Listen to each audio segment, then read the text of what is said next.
my name's Cormac Newark. I'm Head of Research at Guildhall School of Music and Drama, and it's my great pleasure to welcome so many of you here this afternoon.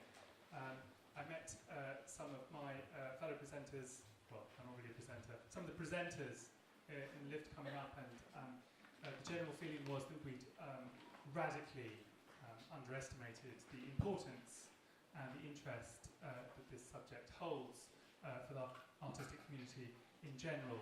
Well, we try to act quickly to repair our underestimation, and that's why the change of venue. I hope that everyone got the message that it would no longer be in the other building. I hope there's no one in the other building waiting for us. If they are, well, there's some interesting rehearsals going on. At any rate. So first we asked for a Barbican room, and then we asked for 2, and then we asked for 3 together. Such was the demand, and that's really gratifying, and I suppose encourages us to do more. So there will be follow-ups to this event, and you'll hear more about those later. So particularly excited that this is happening now. Excited for 2 reasons, well, possibly 3 reasons. 3 because my own research interest is opera, although I have to say that most of the libretti that I'm interested in were written about 100, 150 years ago. So I'm keen to learn as much as everyone else here what's going on right now. The other 2 reasons why I'm excited are perhaps more important. One is to celebrate, to mark, to advertise our relationship with the Royal Opera House, which we continue to be very proud about and continue to be excited about fresh developments within, and we'll be hearing from John Fulljames in just a minute about that. The other is because of what this represents for the research community of the school more generally. In the last few years, I think it's fair to say that we've expanded quite considerably the range of research projects that members of the school, whether that's at student or staff level, carry out. And certainly opera has figured enormously prominently in that range, but in more and more ways. And I guess that's one reason why we're having this day today. So we want Guildhall, among other things, to be a home for creative writing, and that's of course why, and you'll hear more about this too, we set up the Opera Makers programme. We employed a creative writer in residence and all that. I think none of our competitor institutions has that breadth. That too is something to celebrate, of course. So my fellow introducers will talk more about those things. So I suppose it falls to me to talk a little bit about the doctoral programme, which I direct here at the school. I'll be brief because, of course, all of you have PhDs already, so I don't need to sell any of those. It's been expanding in breadth, as I was saying. You know, we have doctoral students now studying music therapy, music psychology, and of course opera in all its very varied forms. We have people who are writing operas, of course. We have people who are studying opera in historical context. We have people looking at the place that opera currently occupies in society. And we have students, in fact, looking at co-production systems internationally and what those represent in the way of opportunities for international cooperation, rapprochement, and all that. So if by any chance any of you doesn't have a PhD, see me afterwards. I'm going to hand over now to Julian Phillips.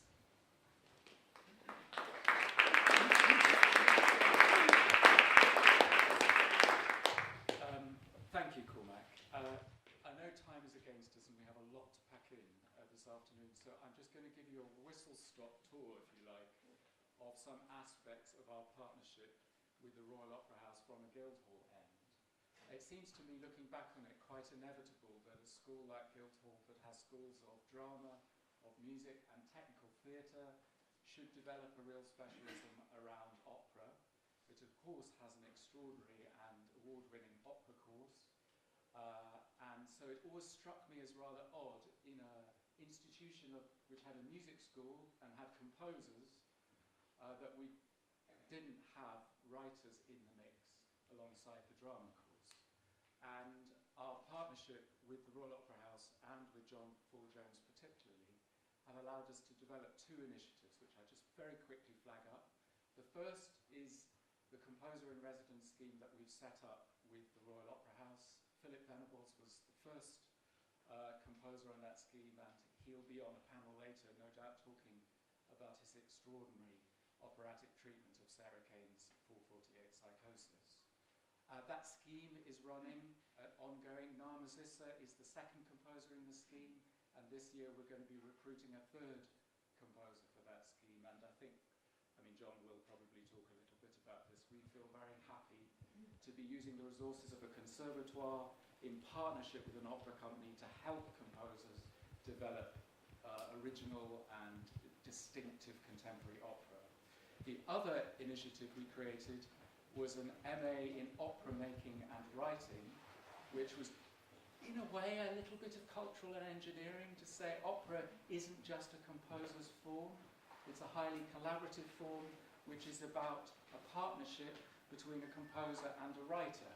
So we appointed Stephen Place, who's with us this afternoon, who's our writer in residence, and together Stephen and I run the MA in opera making and writing, which is a one-year master's for composers and writers to develop contemporary opera. And the thrust of the course, of course, involves observation and experience with the benefit of the Royal Opera House involvement, but on an academic level, we're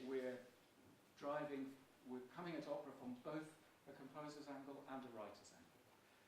Ruth Mariner, who's been extraordinary in helping to put together this afternoon, is a graduate of our MA in opera making and writing program, and she's leading the Librettist network, and we're hoping very much that this kind of event will generate a real energy around the role of the writer in the contemporary operatic art form. The only other thing I would say is that when we set this up, inevitably, because the MA in opera making and writing depends on a very close relationship with the Guildhall School's opera department, so that the students on this program create 25-minute chamber operas for the opera course. Inevitably, I guess, Stephen and I have embarked on our own operatic project for the Guildhall School, and we've produced a new opera called The Tale of January, which is currently being rehearsed and is premiering at the end of the month. So, at this point, I will hand over to John.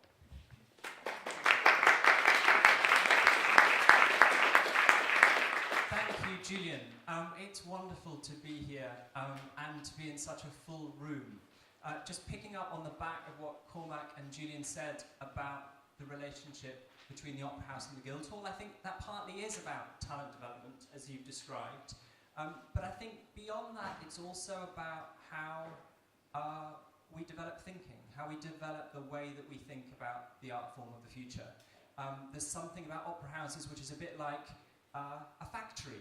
They're places which are constantly focused on production, and I think one of the great benefits for the Opera House of this relationship is it provides a space for reflection. And so it's fantastic to have such a great think tank here this afternoon joining us in that reflection. When we were talking about the subject for this afternoon, we felt it would be hugely valuable to focus narrowly on the writer of words. So often we think of Unsuk Chin's new opera, or Kaya Sariaho's new opera, or Turnage's new opera, or Benjamin's new opera, but of course that only tells half of the story. We know that opera emerges from text. We know that so many choices about a piece lie in its dramaturgy, in its early choices which are embedded in the libretto, in the text.